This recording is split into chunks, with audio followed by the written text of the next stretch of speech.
Mkurugenzi. By the close up ni gani wadau? Ni alright, my man.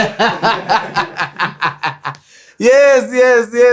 Mkurugenzi Minisode kama K na usually mimi watishia, lakini leo sitawatishia. Ningependa tu kuwakumbusha na kuwahimiza ya kwamba sinema yetu Makosa Ni Yangu bado iko pale affiliatetv.com. So ingia pale, chukua sinema yako pale kwa shilingi zako 250. Ikikubamba ambia wengine. Watizame kanda pia wasikie vizuri kama wewe. Sawa. Again, kama you are an institution na ungependa tuingie kule, tupige showcase moja maridadi pale, unaweza tuongelesha pale kwenye email info@mkurugenzi.co.ke. And finally, watu ambao mko na story hatari na mungependa sana tutandike story zenu, ama kuna story mumesikia huko nje, ma headline hitters unaweza taka tutandike, again tuko na email yenu kama kawa, stories@mkurugenzi.co.ke. Hizo anwani zote zitawekwa hapa kwa description, so wewe bonyeza ile inakuhusu, bas cheza kiwewe. Sawa hapo, sawa, twende kazi. Wadau, ideally story ningefani ipatiane a few weeks ago, lakini kwa sababu ambazo hazingeweza kuepukika, imebidi ichelewe kidogo, na pengine takriban wiki 2 hivi, lakini haidhuru, mradi ifike. Now, mwaka ni 1993, location ni Isiolo. Pale Isiolo kuna area moja pale inaitwa kwa Franco. Kuna jamaa amezaliwa pale, mtoto mdogo, amezaliwa kwa familia ya Kiislamu na familia ya kijeshi. Huyu mtoto anakuja, ana grow, anajiunga na shule ya msingi pale, Hekima Primary School. Baada ya kitu kama darasa la 6 ana transfer na anaingia pale Isiolo Barracks Primary School, mahali anapiga class 7 na class 8. Jina ya jamaa wetu ni mzee mzima Ali. Ali ni kijana mdogo, ana mambo mingi, haonyeshi dalili za kusumbua hata kidogo, ni kijana mtiifu. Na kama ume-experience watoto ambao wamegrow kwa familia za Kiislamu, ikifika ni mambo ya maadili na nini, wanakoga on point, very very strict pale, sababu kama ufunzwi na mzazi wako pale nyumbani, pale madrasa utapatana na mwalimu pale. Na pale hakunaga kubembelezana. Pale unanyooka hivi kama reli. So even as Ali anaingia kidato form 1, ni mtoto wenyewe kusema ukweli, he's a model student, hajawahi sumbua mtu maisha yake yote. So Ali anaingia shule pale Meru, kutoka Isiolo kwenda Meru si mbali, so anapata shule mzuri pale, anaingia. Unfortunately mambo haimwendei vizuri sana pale. Bullying wakati huo inaonekana ilikuwa imeshika kidogo. So anarudi nyumbani, anaambia wazazi bana, kuna vile vijana wananinyorosha pale na sifurahi, sipendi hiyo shule kusema ukweli, imenifika mwisho. So utaniruhusu tu niwachane nayo, ikiwezekana nitafutieni maskani nyingine niingie nifanye mambo yangu. Na wazazi wanangangana, wanamtafutia maskani nyingine, anaingia kule. Unfortunately baridi inamfanya mbaya. I think alipanda kwa mlima kidogo hapo Mount Kenya. Huko baridi haitambui, inakunyorosha proper, unaisikia mpaka kwa mifupa ndani. So pia hiyo anarudi nyumbani bana, anasema okay, najua tuligonga misi ya kwanza, hii ya pili nilifikiria tutapiga ndipo, lakini ukweli wa mambo ni kwamba dadi, hapa mazeo weather imenichachia. Tukaweza tafuta shule iko mahali altitude iko chini kidogo, hiyo baridi mazetu ipunguze kiasi, itasaidia. Angalau nisukume kidato, nimalize form 4, nipige shughuli zingine. Na mzazi, sababu ni mzazi, anaelewa mtoto wake na anamtakia the best, the very best. Anaona you know what, hakuna haja ya kusubject kijana kwa bad weather, harsh weather, wacha tumtafutie shule. Na that is how kijana Ali anajiunga na shule ya upili ya Dhura Boys High School. Anapiga kidato, anamaliza form 4 around 2011. Now, before amalize form 4, akiwa tu bado high school, ni jamaa anaonyeshana akona ability ya sports sana. Anapenda sana rugby. Hiyo ndio sport anajiunga nayo, na anang'ang'ana nayo kweli kweli. Unfortunately, a small incident ina happen pale na anaokota hapo injury moja watagwan na inamtoa kwa mambo ya sports. Wale ambao mmecheza football, hockey, rugby pale high school, you will understand how competitive high school sports inakuaga. Hata bake watu waga wanatoka na injuries zingine za maajabu huko, sababu mazee teenagers wanakuaga tu very competitive and they stop at nothing. Kama inamaanisha kupita na wewe, anapita na wewe kabisa. So because of the injury, Ali mazee inakuwa vigumu yeye kurudi mambo ya rugby na attention yake kwa sports inapotea, but he picks up a new hobby. Somehow Ali anajipata mbele ya computer na mambo ya IT inaingia kwa system immediately. The boy falls in love with the computers na anaingia deeper and deeper and deeper. By the time anamaliza shule, Form 4, the year 2011, Ali already knows that yeye path yake ni ya nini? IT. Hiyo ndio anataka kufanya. So anamaliza kidato for 2011, of course results zinaingiaga huko mwisho wa mwaka ama ni beginning of the following year, actually beginning of the following year. So 2012 anapata results zake. Hafanyi vibaya, I think anaokota C+ yake safi kama sijakosea. Na inakuwa sasa ni atafute namna, atafute either shule, ajiunge huko nini, afanye mambo yake. But what Ali does, anapata kazi kwa a cyber cafe hapo tu mtaa Isiolo. At this time tunaona amemaliza, amerudi nyumbani Isiolo. Anapata kazi kwa cyber cafe pale. And of course, because his love for computers mazeni unmatched, hapo kwa cyber yani anaipatia 150%.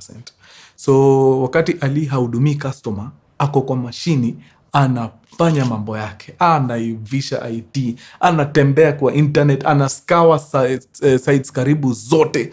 Na kwa hiyo process ya kuskawa the internet, I guess kuna area fulani yanajipatapata which inform the direction that Ali decides to take.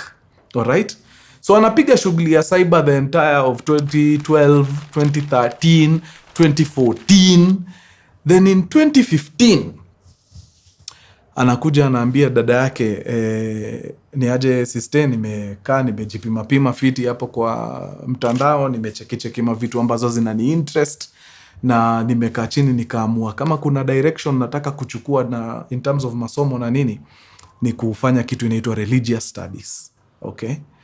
So auntie akamwambia sawa, haina mambo kama hiyo ndio direction. Si auntie, sister. Akona sister yake walikuwa wanaongea sana. Sister akamwambia kama hiyo ndio direction umeona unataka kuchukua, well and good. We fanya mambo yako. Na Ali akaingia shughuli ya kutafuta maskan fiti ya kufanya nini? Ya kusomea hizi religious studies. At that particular time, bado anaendelea kupiga shughuli zake tu kwa ile cyber cafe, akisaidia watu na pale, na bado yeye mwenyewe akiendelea kuivisha, akiendelea kucheki mambo yake pale kwa mtandao. Until one time in 2015, alikuja akaita sister yake, huyo sister kando, akamwambia ni aje sister, mazee nimepata ka job opportunity mahali pale na nimeapply kwa mtandao na wameniita nini? Interview. Sister anamuuliza kazi iko pande gani? Anamwambia iko mbali, iko hapa tu Meru. Au wako Isiolo. Kutoka Isiolo kwenda Meru ni what? It's less than an hour, I guess. So anamwambia iko hapa Meru, wacha nikimbie pale, niende nichekiwa na wanasema nini. Na sister anampatia baraka zake zote, Ali anapanga mambo yake na anatoka vizuri, anachukua gari, anaelekea Meru. Wakurugenzi, that day in 2015 is the last day. Okay, was the last day sister ama family ya Ali at large waliweza kuona Ali na macho tena. Now, Ali ameshapatiana ripoti, amepata kazi wapi? Meru, anaenda interview. Amechukua mambo yake, ametoka. I kid you not, less than 2 hours later, makachero walikuwa wameshaingia kwa ile cyber cafe Ali alikuwa anafanya kazi. DCI hiyo time wameingia, chakura huko nini, then wanatoka na mashini zote za hiyo cyber cafe. Any machine Ali ashawahi kalia, wanachukua, wanaibeba na wanaelekea nayo wapi? Kwa station. Kisa na maana wanasema wana believe hizo mashini zimetumika for some terrorist related activity. So of course inakam as a shock to Ali's family, the sister especially, juu alikuwa ameona bana kijana ni kijana anajituma nini tena, hii ni mambo gani tunasikia, mambo ya terrorism na what not. So Ali ana disappear, wanajaribu kumreach, unfortunately apatikani. Wanatulia the entire of 2015, then 2016 Ali ana call tena. Wanafurahi sana kusikia sauti ya Ali. Hawajawahi muona hii time yote, but finally simu imepigwa na the other end of the line ni Ali anaongea. Ali anaongelesha sister yake, anamwambia mazee, pole jo, mambo ilifanyika hivi hivi, but usijali, mimi niko poa. Nimepata kazi. Umepata kazi wapi? Kuna rafiki yangu fulani ameniconnect na shughuli ya construction Mombasa. Turns out the sister anajuana na nani? Na huyu mtu ambaye ameconnect brother yake. So actually ana feel okay, si mbaya kama umepata shughuli ya job huko, wewe piga hustle yako, haina mambo. At least familia inatulia. Kijana ako sawa, wacha asukume mambo yake Mombasa. Unfortunately furaha yao ni short lived, sababu 1 month after that phone call, yule rafiki ambaye Ali alisema amemconnect kwa hii kazi ya mjengo, anapiga simu. Wapi? Kwa huyu sister. Anaambia sister, ni aje? Niko sure Ali aliwaambia nilimconnect na kazi fulani ya mjengo Mombasa. Ni kweli. Ni ukweli nilimconnect, lakini ukweli wa mambo ni ati huyu Ali amedisappear into thin air. Nimejaribu kumtafuta, nimejaribu kumpigia masimu, sijui ako pande gani. Na nimeona sababu mnajua ni mimi niko na yeye, ni poa tu niwapigie, niwaambie, wallahi sijui ukijana ako pande gani. Sasa ni panic tena. Familia wanashindwa na kijana ameenda wapi sasa. Wanang'ang'ana, wanamtafuta, nothing. Fortunately, after a couple of months, Ali anapigia sister simu tena. So sister anashika simu na anapata ni Ali. Hiyo side nyingine of course anafurahi deadly. Anamuuliza mazee, ni aje, tulijua uko kazi Mombasa, rafiki yako ametukola, ametuambia umempiga blue tick mbaya, au muongeleshi, umepotea, uko pande gani? Ali aka-apologize, akaambia mazee, poleni juu nimeweka kiwewe kidogo, but the truth of the matter ni ati niliona mambo ya mjengo kidogo tricky, nimeamua kupursue ile mambo ya religious studies nilikuambia. Si nilikwambia nataka kupursue mambo ya religious studies na nini? So as we speak nimekuwa nikizunguka TZ na Uganda nikifanya mambo yangu tu ya religious studies. So sister akamwambia okay, haina mambo, wewe pambana, wewe fanya mambo yako. Sawa. After that phone call in 2016, Ali hakuongea tena. Wanajaribu kumreach nini, hawampati. Sister alipigiwa tena 2017. By this time the sister ana feel, there's just something that's off with this brother of ours. Na wanatry kuputa finger to it, mazee hawaelewi juu ukijana hakuna mtu ashawaimsumbua, hakuna kitu ashawailak, anatoka from a very loving family. Wanashangaa ni nini, why is he behaving that way? Akona very erratic behaviors zenye hawaelewi ni kwa nini. So in 2017 Ali calls, anapigia nani? The sister anashika, anasikia ni Ali on the other side of the line. Of course kwanza anasikia, manze, umekuwa wapi? Unaongeaga na sisi then unapotea mwaka mzima. Man, unajua mazee, unafanya tuna feel some type of way. Mbona hivi? Ali anamwambia mazee, hata ndio reason nimekupigia. Nimeona tu acha nikuambie mahali niko, ndio msishinde mkinitafuta. As we speak niko Lamu. Lamu unafanya nini? Niko hapa Lamu sababu najipanga kucross border. Niingie wapi? Niingie shughuli kiasi pande za Tanzania. Hiyo phone call ilivunja tu sister yake roho, sababu alijua tu for a fact. The fact that huyu ndugu yangu ameamua kuvuka border aingie Somalia, kuna mambo ambayo anaendeleza yenye kusema kweli si mambo safi. Na hizi claims hazikuwa unfounded. Hizi worries za sister, they were not unfounded. The reason why the sister was worrying ni sababu at that particular time, hiyo town ni yao tu hapo Isiolo, over 20 young men walikuwa wamepotea na wakaingia shughuli Somalia, na mambo yao ikaishia hapo. So for them, kwa hako katown kao kadogo hapo kwa Franco, wanapaita kwa Franco, mazee walikuwa tu wamejua sasa brother yao ameongezeka kwa statistics, The fact that ameamua kuingia hiyo area inamaanisha mambo ndio hivyo. So sister hakuna kitu angefanya. As they were speaking, kijana alikuwa Lamu, anajipanga kuvuka boda aingie Somalia. So akamwambia jamaa, you know what, it's your life, you do what you have to do, but aingefaa ifike hapa. But kijana ni kama alikuwa shaamua na akakata simu, and that was the last this family ever had from Ali. The whole of 2017 inaenda inaisha. The whole of 2018 inaenda inaisha. 2019 Januari tarehe 15. It's a very calm afternoon. Wapi? Pale Riverside Drive, Nairobi.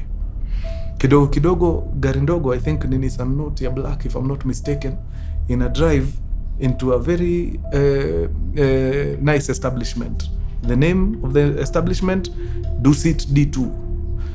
Gari inakuja inapita pale kwa masoja, na immediately wanajua there is something wrong, sababu wale wase wako ndani ya gari first of all wako armed to the teeth. Wanashuka pale na mabunduki zao, ni kuvuruga. Yani bastola na mabunduki zinalia huko deadly. Kila mtu ameingia manini zao, ameingia machuo muko. One of the guys kwa hii gari ilikuwa imebeba watu 5.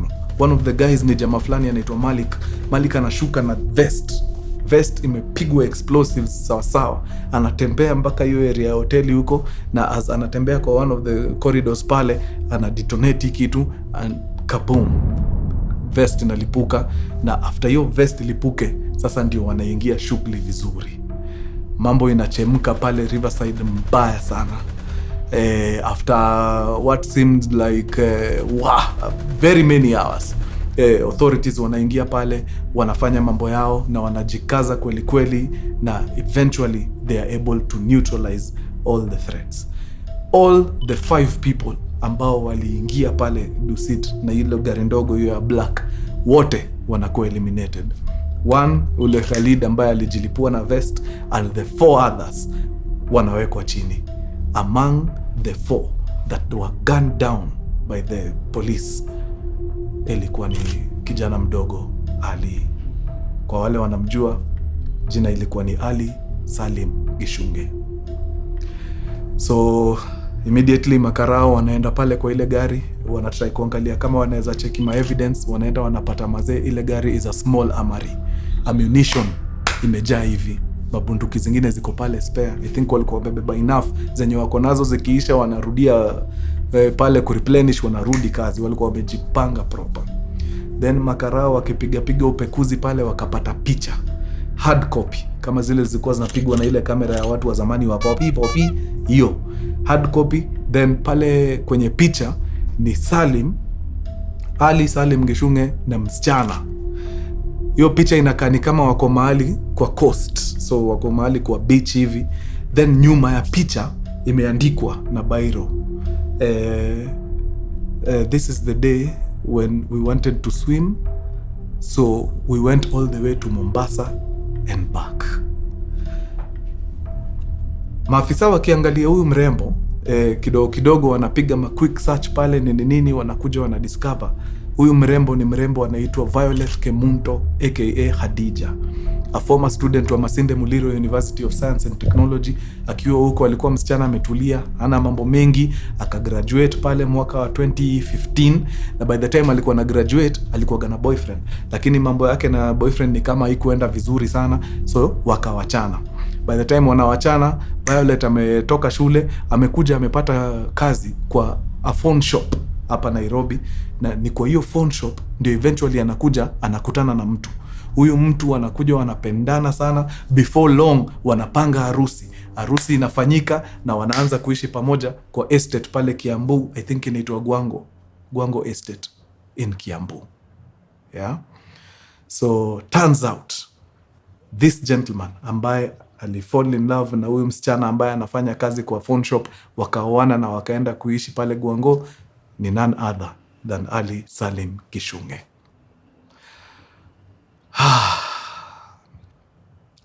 By the time hii event ilikuwa ina happen on January 15th, 2019, the previous day Actually, days leading to that day, huyu msichana alikuwa sha post pale kwa Facebook, akasema anauza vitu zake za nyumba. I think aliuza fridge, microwave, vitu kadhaa, TV if I'm not wrong. Na the reason why alikuwa anauza ni sababu on the eve of the attack, now on 14th of January 2019, Violet Kemunto aka Khadija alikuwa ashavuka boda akaingia upande mwingine wa nini wa Somalia. She knew for a fact who she was married to. In fact, she wore that title with pride. Alikuwa ameandika mpaka kwa social media zake. Baada ya jina yake, hapo chini alikuwa ameandika I am an Al-Shabaab bride, kitu kama hiyo. Profile picture yake nasikia ilikuwa dem amepiga ile inaitwa niqab, ile inafunikaga nini, then iko na damu somewhere here. So she knew for a fact who she was involved with. Na you could tell ini kitu walikuwa wamezungumza na yeye, sababu kwa ile gari ambayo ilipatikana pale Dusit, apart from ile picha ya Ali Salim Gichunge na mrembo wake, kulipatikana note, which is the last thing that Ali Salim Gichunge left for his wife. And that note read, "Babe, I know that I will probably be long gone by the time you get this note. I love you, but I also love Allah. Don't be sad, babe. We will meet again if Allah wishes." Hiyo ndio note ilipatikana hapo kwa gari. Ali Salim Gichunge akaenda akafanya mambo yake, akakutana na mauti on that very day. And that is how we lost a very young, talented guy whose talent could have been put to very good use. But unfortunately, as a result of him scouring the internet, alikuja akaangukia mambo ambayo hayakuwa mazuri sana.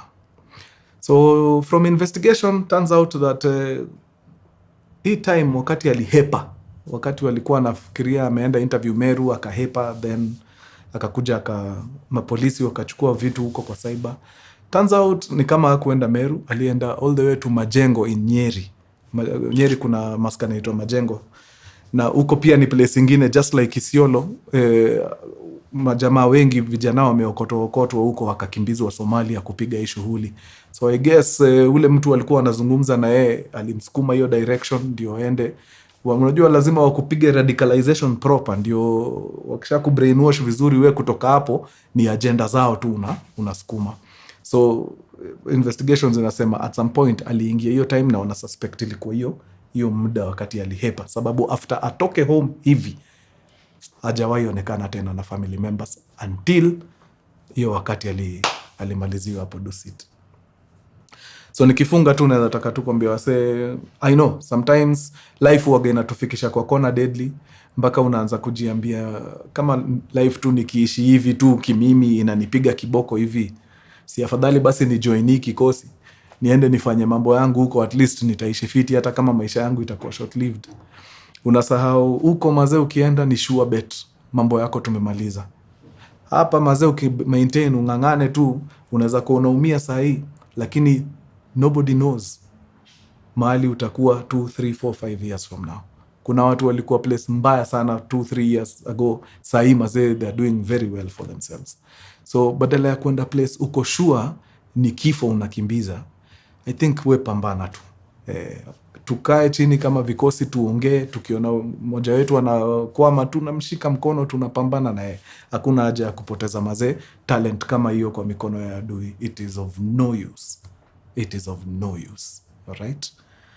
So tukairada sana. Wale wasewa hiyo side waga ni wa deadly sana ikifika ni mambo ya propaganda. Watakuuzia life ingine ya hiyo side. Utaona nikawa naishi kama wafalme. But ukweli wa mambo ni wanaishi maisha mbaya sana. A few people wenye washai join hiyo area na waka manage kuescape wakarudi wanaweza bear witness. Hakuna kitu mzuri iko huko. Yeah. So tunganganeni tu madao. Sasa imekuwa true sana. Nyinyi wa deadly, tuonane next time. Religious studies? Kwanza ilikuwa true. So hiyo ndio excuse alitumia kuenda. I think ilikuwa ni avenue ya kutoka. Unajua ukiambia mzazi unaenda mambo ya dini, hiyo ni tick 100%. So I think ilikuwa, although if you really think about it, ni kama hakudanganyana sana juu hata hawa ma extremists wanatumianga religion kama kadi. But a true Muslim atakuambia some of the things the extremists wana push, hizo agenda si agenda fiti. Yeah, so waga wanacheza na hiyo kadi ya religion, but wako na tu agenda zao wana push. Roho safi. Yeah. Yep. Ndio hiyo man. Mnaweza kula research kiasi. Kuna wengi sana apart from Ali Salim Gichunge, kuna wengi sana. Akina Buire stories zao ziko nje. Wenye walifuata tu hiyo wrong path. Yeah, na yaliyowakumba yakawakumba. Tutazidi wadau. Round 2.